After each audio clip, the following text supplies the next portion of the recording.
Children are honest in a way that adults have forgotten how to be.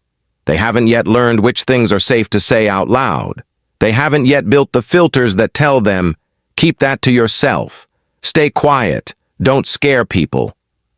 So when a child says something strange, something that makes the room go cold, most adults laugh it off.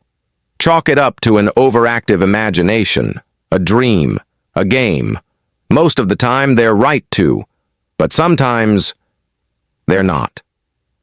Today we're looking at 3 real accounts, stories shared by parents, family members, and witnesses of moments where a child said something that nobody could explain, something that weeks or months or even years later turned out to be completely, chillingly true. These aren't campfire tales. These are the ones people tell in hushed voices, and the ones that still don't have a comfortable answer. Let's get into it. In 2019, a family we'll call the Hargroves moved into a mid-century home on the edge of a small town in rural Vermont. It was their dream house. Wide porch, mature trees, the kind of place that looked like a painting in the autumn light. Their daughter, Maisie, was 4 years old. Within the first week, she started talking about the man. Not in a frightened way, casually. The way kids mention things they assume you already know. She'd be at the kitchen table eating breakfast, and she'd look out toward the back fence and say, "The man was in the garden again last night." Her mother would ask which man. Maisie would just shrug and say, "The one who lives back there." Her father walked the entire property. Nothing. No one. And the back of the yard was dense with overgrown shrubs, a tangle of old hedgerows that hadn't been cleared in years. He couldn't even see the fence from where he stood. He told himself it was a game. Kids invent things. He had invented things at that age. A whole cast of imaginary friends that his own mother had politely entertained. But Maisie kept mentioning him. Not every day. Just enough that her parents started keeping a mental tally. Tuesday. He was sitting near the old tree. Thursday. She saw him walking slowly along the fence line. He never spoke to her. He never came close. He just watched. 6 weeks after they moved in, the father decided to finally do something about the overgrown hedgerows. He borrowed a commercial trimmer from a neighbor and spent a Saturday afternoon working through them. That's when he found it. And behind the thickest section of hedge, completely invisible from the house, was a small outbuilding, a storage shed that didn't appear on any of the property listings. The previous owners had apparently forgotten to mention it. The door was unlocked. Inside, a folding cot with a flattened sleeping bag, a plastic bin with canned food, a small lantern with a cracked lens, mud on the floor, recent mud, still dark and damp. Someone had been living there, or at minimum, using it as shelter. And based on the state of things, they hadn't been gone long. The family called the police. A report was filed. No one was ever identified. But here's the part that Maisie's mother thinks about late at night, when the house is quiet and the trees outside press up against the window. Her 4-year-old daughter wasn't afraid of the man.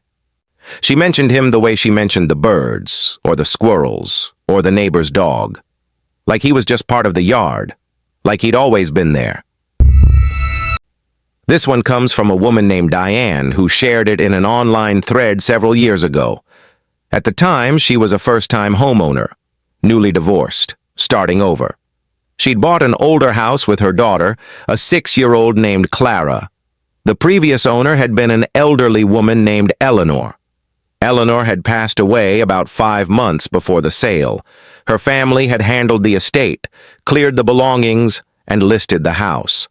Diane never met Eleanor, knew nothing about her. She didn't ask, and the realtor didn't volunteer. About 3 weeks after they moved in, Clara started making small, odd observations. And she'd say things like, "The lady who lived here before always kept her tea on the left side of the cabinet, but you put it on the right." Or, "She used to watch the birds from that chair in the morning. She said the red ones were her favorite." Or, "She didn't like the hallway light. She thought it was too bright." Diane would ask, "What lady, sweetheart?"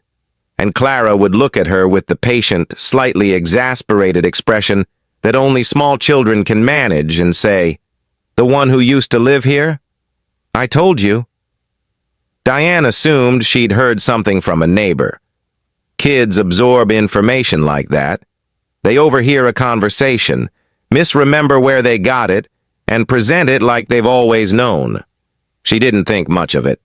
About 2 months later, Diane ran into a woman at the grocery store who recognized the address on a piece of mail tucked in Diane's bag. It was Eleanor's daughter.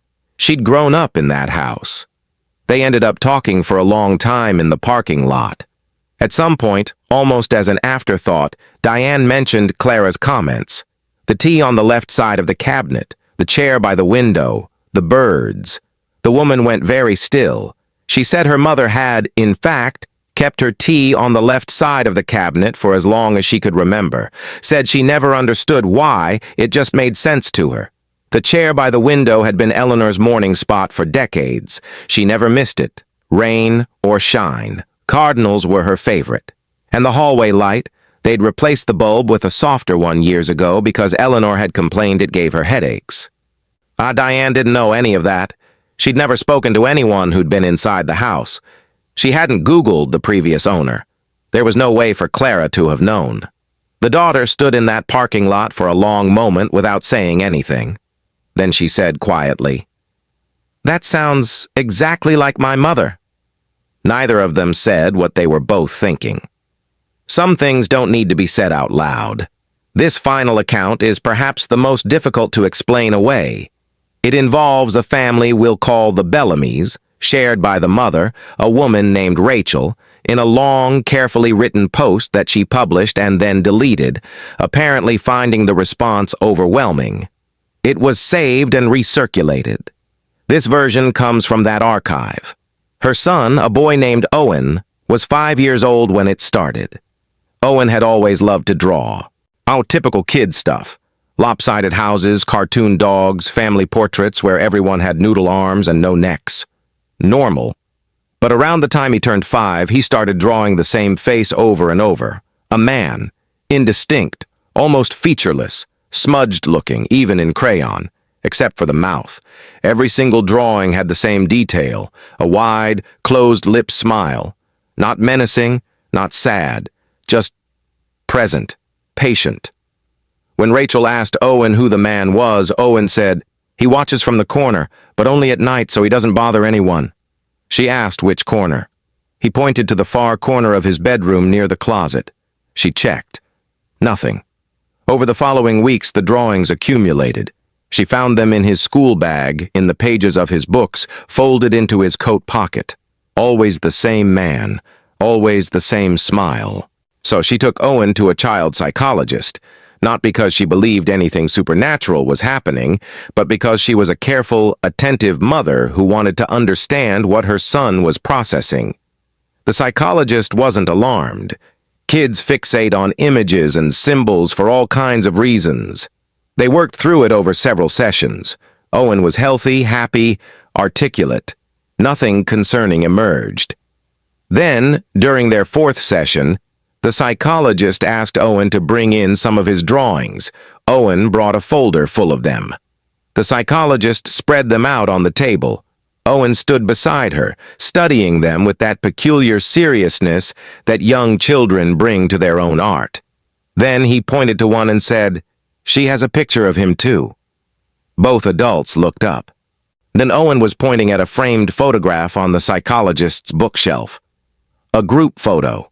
A family gathering of some kind, lots of people, lots of faces. The psychologist had placed it there years ago and barely thought about it anymore. She asked Owen which person he was pointing at. He touched the glass with one small finger, a man near the back of the photo, standing slightly apart from the others, smiling. Later that evening, Rachel got a call from the psychologist. The woman's voice was steady, professional, but there was something underneath it that Rachel would later describe as carefully controlled. The man in the photograph was the psychologist's uncle. He had died almost a decade earlier, long before Owen was born. Long before Rachel had ever heard of that practice. let alone walked through its doors. There was no version of events in which Owen could have seen that photograph before that session. He'd never been in that office, and yet he'd been drawing that face for months.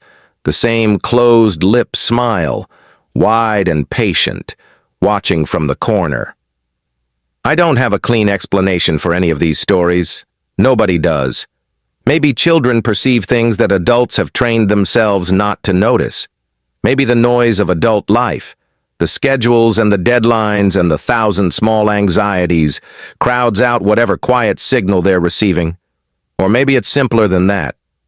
Maybe some things just linger in the places where they happened, in the corners of old rooms, in the habits of the people who once lived there, in the air of a house that remembers every person who ever called it home. Kids don't know to be skeptical of that. And they just report what they see. And every once in a while, what they see is real. If you have a story of your own, something a child said that later turned out to be true, drop it in the comments below. I read every single one, and some of the best ones I've ever heard have come from right there. Until next time, sleep well.